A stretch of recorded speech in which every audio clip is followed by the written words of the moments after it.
Good morning, Huzefa, and welcome to Design Dialogues hosted by Rethinking the Future in collaboration with Publis. This is your host, Bhavya, and today we have the pleasure of speaking with Huzefa, the visionary principal architect of Muse Lab.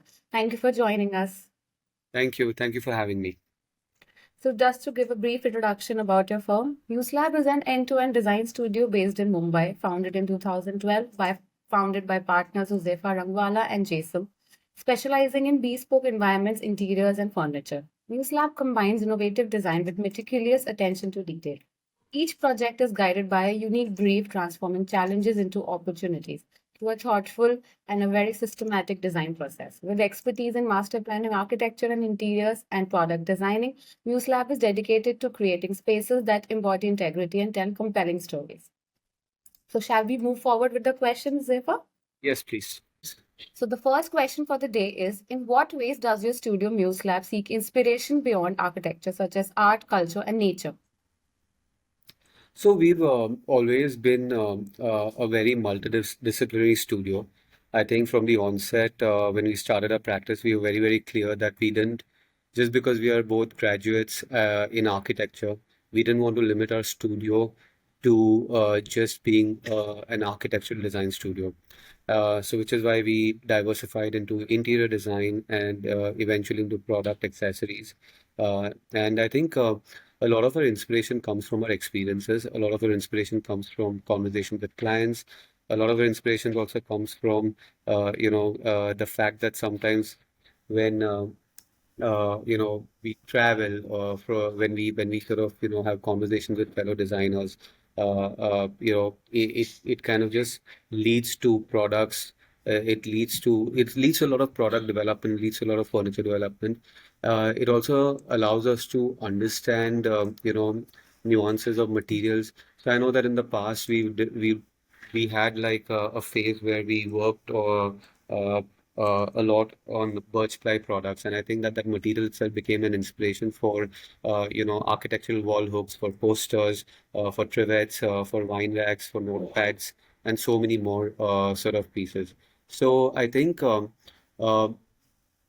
when you are a designer and when you call yourself a designer, you can draw your inspiration from all these sort of different objects or aspects, I guess. Yeah. So, next question: what was the primary inspiration behind the organic and undulating design elements of the interior in the Fortune Farmstore project? Well, that was a very interesting project. I think it all started off with conversations with our clients, of course. So they belong to a very, very sort of shop and showroom kind of a traditional businessman mindset. They've been in the industry for almost 75 years, and essentially, uh, this particular project was for lab-grown diamonds. It was just 1,000 square feet shoebox like retail store. And the idea for the store was that we not only wanted to hero the product, which is lab-grown diamonds, but we also wanted to celebrate the consumer. Because at the end of the day, when you celebrate the consumer, the customer, and you hero the customer, it completely changes the perception of buying and selling, and it makes the retail experience a lot more interesting. So, what new design approaches did you explore by departing from the typical across the counter retail setup? The idea of the undulating forms essentially was that we wanted to sort of create an island which becomes the receptacle for the products, and they're almost like it was basically these mushroom columns which were sort of combined to create this very amoebic form. And the way we had the receptacle at the bottom, we also had inversed it, and we created like a similar sort of a light fixture on top, and the entire amoebic form literally became a vessel that houses this whole sort of yeah, it houses this lunar landscape. So I think the idea was that we when you enter a jewelry store and when you enter a typical setup, there is always a conversation that is happening between the salesperson and the customer, and it's always across the table. However, over here, the idea was that when a person enters the store, they get to actually navigate around the entire amoebic shape. And there are, so not only do you engage with every product, but you also sort of, are engaging with, the architecture of the space. And because it was all meant to be in one color, it was all in the terracotta color. Uh, the highlight then the focus then becomes on these the diamonds, because the diamonds were placed within that vessel, and the entire sort of terrain of the vessel was in the charcoal black color. I think that just made it like very, very interesting. So that was sort of the starting point of I guess that was the idea behind creating this sort of a form. What process do you follow for analyzing any site context, and how does it influence the overall design for any project of yours? um So of course, because we do architecture and interiors, both are very sort of different in terms of context. Because with architecture, of course, it's sort of it's the land, it's the contours, the terrain, the existing trees. If it is like a remote site, or if it is an urban site, then it is the immediate buildings and the structures. And if it is an interiors project, then your context becomes like the beams, the columns, yeah, the windows and what those windows frame outside. So I think that of course becomes a starting point in terms of the contextual interpretation of the site. But at the same time, I think it is our conversations and the brief that the client sets that becomes a starting point for any project. And I think that should be true for every designer, every architect. That what we believe very strongly is that while we are architects and designers, we like to consider ourselves as facilitators of the client's brief rather than imposing ourselves onto the client, because at the end we know that it is the client or the end user who has to occupy the space and not us. So I think the brief, the requirement becomes sort of, a big inspiration or a big starting point for us for any project. And whenever we are even looking at projects, I mean, like I said earlier, that, it could be anything. I mean, today clients are well traveled, and they also come with, some of the most, I would say, I would not, I would not say bizarre requests. I mean, at the end, these are their aspirations, but they come up with some requests which, one might not have heard of, or one might then start questioning that would this actually work in that area. But I think what we realize also is that uh, it is left up to you as a designer to take that brief that comes from the client and then convert it into something very unique and very sort of individualistic, very personalized. For example, a lot of times, like we get these messages on Instagram saying that, oh, you're very lucky because you'll get amazing clients who can actually, like who listen to you guys and and that's why you guys can create such good designs or however it is. And good design again is very subjective. But but we feel that, it is left up to you as a designer, as an architect, to take that brief and to convert it into something very unique. And I think that it is your understanding of concept, it is your understanding of, like these various sort of aspects that basically in some way I would say help materialize that brief. So, for talking about the project Nest, what was the core design concept that guided the transformation of that apartment? Uh, it wasn't an apartment, it was a home. It was a first home for a family of five in Ahmedabad. And for that particular project, it was very simple, as in it's essentially a couple with their two daughters, and the owner's mom also lives with them. So the entire home was essentially revolved around their daughters. They're very fond of their daughters, and every aspect or every part was built around them. Uh, they wanted the home to have a very sort of the Ahmedabad projects have a very typical aesthetic, which is basically your exposed RCC ceilings, and there'll be like, like your quota on the floor. Uh, so we kind of built on that aesthetic, but then it's what we do with every project. There is an existing brief that comes from the client, and in this case, it was this aesthetic, and then we layered it with what we typically do, where we add a little bit of whimsy. There is a little bit of humor in different spaces. There's a little bit of storytelling, and there's definitely like that huge touch of personalization. Uh, so because for us, it's very important to also add art to the home. And I think when you look at this home and when you kind of dissect it, you will see that it's actually very straightforward, just in terms of, the architecture, the interiors, the furniture, etc. But when you look at the art in every space, we've really, really personalized it. So, like in the passage area where you have the blue corridor, there is this lenticular art where we worked with Prityanshi. She's an artist, and the brief that was given to her, which was obviously taken from the client, was that because our clients really love nature, she created lenticular art where it was the hills on one side and the beaches on the other side. And uh, Prityanshi created the art itself, but then we designed the frame around the art, which was, very sort of detailed and had a lot of architecture and structure to it. The second thing was also the swimming pool, that which was actually one of my favorite parts of the home. So the architecture of the home was done by Hiren Patel, and during our first site was when we saw the model, we realized that the pool actually became the central part of the entire home. It was literally the courtyard within the courtyard, so you kind of overlooked into that space. And in one of our visits with the family, we saw that their elder daughter Rihanna loves art, loves painting, and we were just going through some of her artwork, and we came across this koi pond art, which was sketched using crayons. And we saw that, and we didn't reveal to them at that point that what we had in our mind. We took that art, we digitized it, we pixelated it, and we converted that art into like your mosaic tiles. Worked with Lemina in Morbi, and pitched that to the clients, and they loved it, because it literally is like now taking a memory from your daughter's sketchbook and putting it and making it as part of the pool floor, which will be, it's almost like it's embedded now. So they kind of get to see that every day and they love it. And also, it's about the relevance of using that art, right? Because had it been something else, like I couldn't have taken like hills and mountains and put that in the pool, wouldn't have made sense. But the Poi pond just made sense because it was like it was meant to be.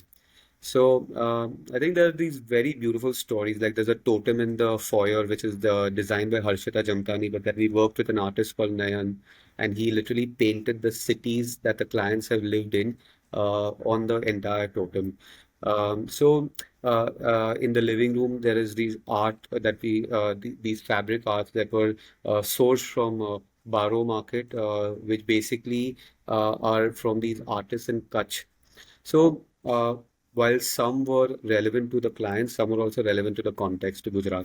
And I think that's the largest story of this film. I think you had beautifully explained this project. I really want to see that project live. I just don't know why, but you have explained it very beautifully. Can I add another question to this project? Yeah. So, as you just mentioned that you had created an architecture narrative, a story for the client. So, what was the main constraint, main limitations, and main challenges you had faced while creating all of this in just one space, on a very small, limited space, with a lot of stakeholders in hand? Because you just told that you had around 5 clients for this project, like a family. So, what was the main constraints and limitations and challenges you had faced while designing this project? So, see, all clients are different, right? And especially when they're families, I think the biggest as an architect or as a designer, designing homes is always the biggest challenge because uh, retail spaces, institutions. I mean, everything has its own challenge, but home is a very personal thing. And when you're, uh, I I think that we had to really alter our process for these particular clients. Like we typically have a very very set process for all the projects, but in this case, they had a few challenges in terms of visualizing things. Also, there's this thing that is there that they were working with architects or with designers from Bombay, and they were based in Ahmedabad. So we couldn't, while we were always connected online, or on the phone, we were not physically present over there. So I think it took them some time to trust in us that we will be able to deliver what they want, and that they should understand, that if we make some suggestions from a design point of view, it is because we have understood them completely and in totality, and it is only going to make, how they live or how they occupy the space a lot better. Uh, so I think the biggest challenge in this particular project was to, in some way, uh, I would say, gain their trust. See, they always they had that trust in us, which is why, of course, they appointed us as designers. But I think that uh, to know that we we were going to deliver what they wanted. I think that was the biggest challenge. And even though there were constant conversations in terms of showing them the right visuals and through renders and through images, uh, but over a period of time, I think that they gained the trust and they knew that it was headed in the right direction. Um, so I think that was sort of the biggest challenge. And I think whenever we Bombay architects work in other cities, there is always this thing that because Bombay works at a very different pace. Like we work at like 5x, and cities outside of Bombay work at a very slow pace. So I think uh, to be able to match with that slow pace of work, was like a bigger challenge because like I personally, if Bombay works at 5x, I work at 10x. So I want everything to be done as of yesterday. Whether it's in terms of my team or in terms of work on site. So that was like another challenge, but I think it the project did take at least I would say 6 to 7 months longer than what it should have taken. But yeah, That's really nice. And I think you have just nailed it giving an answer to this in a very pretty manner. really So, okay. how do you perceive? Yeah. So, how do you perceive the impact of a project documentation and publication on the field of architecture today? So, could you also provide an example of any project that you were particularly working on and had a very challenging experience, and how you stood out through and gave a very detailed documentation, and it had gained a very good recognition through a project and through a publication? Okay. I mean, Fortune Farm is definitely one such example. But also recently, we just finished another retail project for a bath fittings and fixtures store called Sorbet, and that's been documented very interestingly. We had Shoaib Ilyas shoot the video, and the entire project is basically a lot of circles that are tangential to each other. That's the layout, and essentially every circle holds like a series of bathroom fittings and fixtures. uh, so the idea was to create these smaller islands of interaction within like a larger retail space. But what was very interesting was that before we set up the space with the bath fittings, this is like when the space was almost ready to receive the final setup. We actually did like an intermediate shoot where we called a parkour artist, an athlete, sorry, not an artist, a parkour athlete, and he was a part of the shoot, and Soeb shot that video very beautifully. I think that was like very interestingly documented. And I know that that has garnered a lot of eyeballs because um, when a project is done, is documented in like maybe like that's like a 30-second video, but it took us 8 months to build that project. So no one really knows the challenges that went behind creating a space for bathroom fittings and fixtures, which is all circles because uh, you know if you've ever been to a store which displays bath fittings and fixtures, and especially when there are basins displayed, it's always three-tiered. And the top tier is what is on display, but then you also have drawers. And especially when there are circular storage units, drawers also have to be designed in a way where they can all open up without banging into each other because they're all radiating from one center point. So, but also, so I think coming to the challenge for this particular design was to incorporate such a a very large number of inventories into that space without making it feel like it's like a showroom or like a shop. It still had to be an experience center, and I think that was like one of the biggest challenges. And apart from that, convincing again a very sort of a shop showroom kind of a mindset of clients, and here there were like four partners, of which only one of them was actually very enthusiastic about doing something new, but the others had to be convinced or had to be educated about, why it was important to deviate from what they've always been doing to something which is so radical. So I think those were the larger challenges. But I think at the end of the day, projects being documented beautifully. Like Nayan Soni has taken some brilliant shots, And we're yet to start publications on the project, but I know that it's going to fly. Wow, that's really nice, and all the best for that. Because, of course, I know that the publication part of it is also necessary for the people to get how and what type of projects you're working and what type of work you are doing on. So, yeah, I think that's really nice. So, talking about another style design, I saw on your works that there is a design style called Hycendia design. And I wanted to ask question about what were the key inspiration behind that design style and how this was adopted in your project that suit your contemporary needs. Okay. So, a hacienda is actually a Spanish home, uh, and it's not really uh, a style in that sense. I mean, yeah, it's like when you have homes with Chettinad principles, so that is actually a home which was designed to look like a hacienda because our clients wanted certain features from a Spanish home. So which is why we just named it as Hacienda. But it does have like the architecture is inspired from Moorish architecture of homes. It's basically from the south of Spain. So there are a lot of arches. The roof has Spanish tiles. The walls have this really nice sort of a textured paint. So it's very simple. But of course, I mean, you cannot take something from Spain and like dump it in Coimbatore because that's where the house actually is. Even if a home is taking inspirations or cues from architecture from a different part of the world and is being designed in, let's say, Coimbatore, it has to be contextualized to that. So while the overall character had those elements, but we had to make sure that, like our windows had deep recesses. So any home in South India, like in Tamil Nadu or in Kerala, Kochi, I mean, in that region, I mean, you'll always, of course, notice that there is a certain characteristic with Mangalore tiles and large overhangs, and it's either the Chettinad principles or then there's a principle of the Nalukettu, which is essentially the four rooms that surround a courtyard.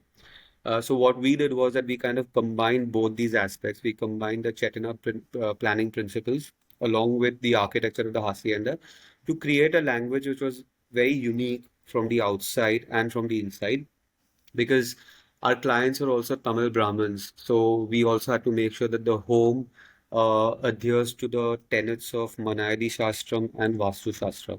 I mean, it probably looks like it's just another Spanish home from the outside, but again, when you start, almost peeling those layers of the onion of this home, you will see that there are too many stories and too many complications that were actually part of the entire project that led to what it is right now. And of course, while it is very pure and pristine from the outside, and you get all these characteristics of a hacienda through arches and through cornices and whatnot, and even the roofing detail, once you open the door and you enter, you will see that we've really sort of added a lot of playfulness to the interiors. So whether it's a courtyard on the inside, where we've kind of taken, like patterns to create a courtyard. In fact, even the pool, which is my most favorite part, which has this, it's almost like a 75-foot vault, which is covered with these very beautiful mosaic tiles. So it's almost like a hammam, that the experience is almost like that. So I think, the funny thing is that as an architect, like what I believe is that uh, it's very difficult to be original, right? Because we have so much information around us, visual information around us that we are constantly consuming, right? So everything that we create is based on all those inspirations and all those ideas. But I think what is interesting about this particular home is that even though we have consumed so much, visually, right, whether it was through images that were shared by the clients or through our own research and context, it's still very, very unique and very personalized to what they wanted. So I think yeah, that's how I'd like to sort of sum up the ethos of this project. Nice.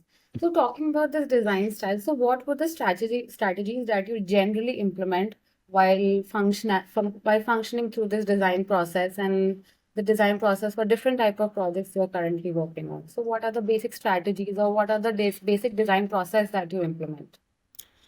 So before we start any project, we sort of of course, check with our clients. We ask them to give us a quantitative brief, which is your programmatic requirements. And that is basically just telling us, what is the total built up area going to be, how many, I mean, let's say if it's a home, right? So, I mean, who are going to be the occupants, the end users, essentially, the more information that they give us, the better it is. So it's more like a programmatic requirement. Also, in terms of the square footage and the total built up area. Along with that, we ask them to give us a qualitative wish list.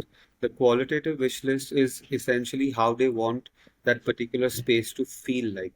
Whether it's a home, how do they want it to look like from the outside? How do they want it to look like from the inside? What is their, how do they want to use the space, whether it's on a weekday or a weekend. So I think the idea is that, we want to basically make sure that we get these two aspects of the client, I mean, from the client very clearly, because that sets the design brief. And along with that, it's also important to understand, how much they want to spend and what is their timelines. And also, Vastu is a big part of every project right now. So if they want to be Vastu compliant.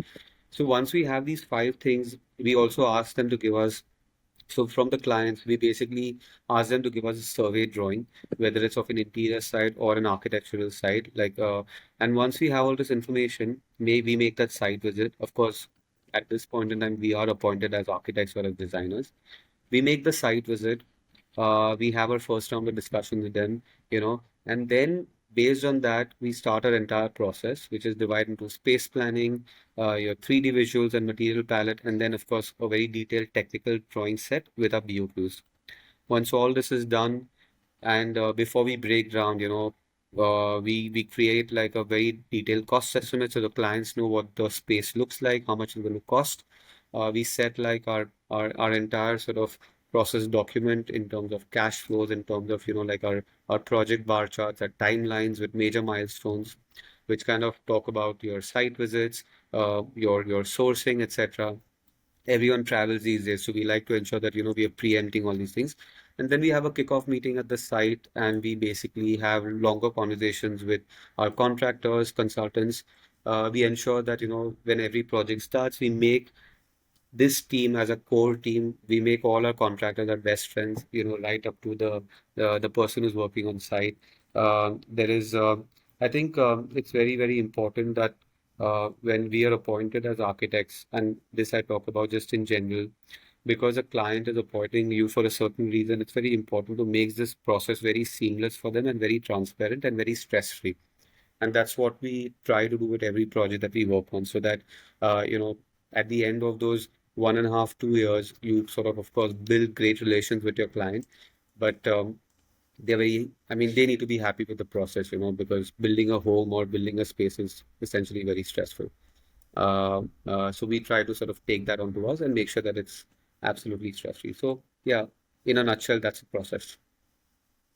So the last question for the day is, so looking back from your journey you had in the field of architecture, what were the key learnings you had which you want to share as an advice to the young architects? And also, according to you, what future holds for your studio Muse Lab? Uh, I saw this very interesting video the other day, and when I say young architects, it's mainly the Gen Zs right now. I think they really need to be patient.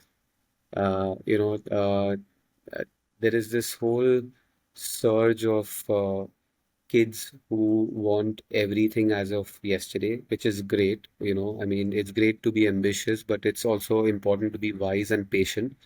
Um, you can't work for a practice for a year and work for another practice for a year and jump practices, just because you want a hike in salaries. You can't be jumping, you know, maybe working with a practice for 1 or 2 years and then starting out on your own, because it's not easy to run a practice or to sustain a practice unless, of course, you have like like a parent or someone within your family who's already like an established studio or an architect or a designer. But I think it's very important to, be patient. It's very important to observe and learn. It's very important to work like and not shy away from spending, uh, you know, like uh, a few extra hours in the studio. It's very important to listen. It's very important to like not just uh, be waiting to be spoon-fed. It's very important to ask the right questions, but after you ask the right questions, it's very important to implement those learnings. Uh, uh, it's important to research. It's important to to sort of go in the market. It's important to spend your weekends maybe taking up a workshop in photography or pottery or anything like that to hone your creative skills.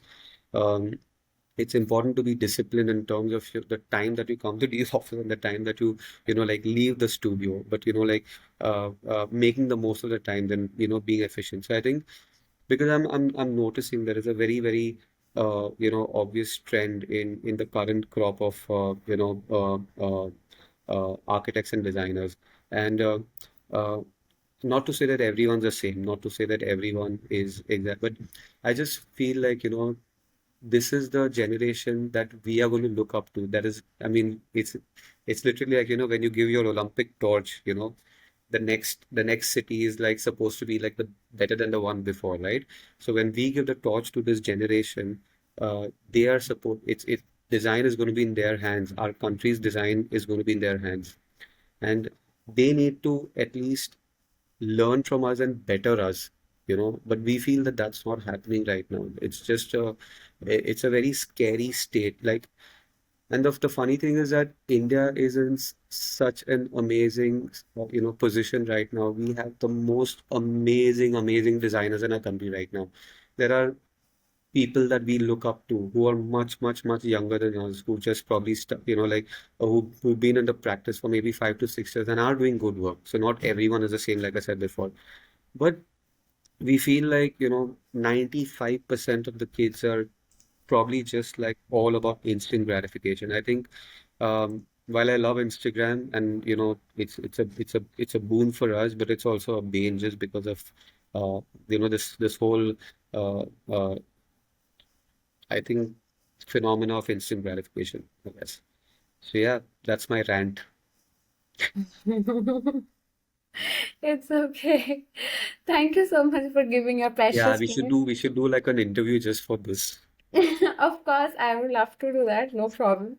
We cannot just, it can be just a fun conversation. It need not to be an interview. It need not to get published somewhere. It's just two Yeah, no, architects I think talking about their rants. right. No, no, Yeah. absolutely. I think it's a very important topic that needs to be addressed, because uh, there's just like there's dearth of good talent. We've had people come for interviews with like a pen drive. I mean, had I done that, I would have been kicked out, you know, of that interview. Like, I think it's a very different world right now. It's unfortunate, but yeah. But it was a fun conversation we just Thank had. you. I really liked it. Thank you so much. Thank you. Yeah. So just for the end, Yeah. thank you so much for giving your precious time. It was a pleasure to have you here. And don't forget to sign up on the Fabulous website.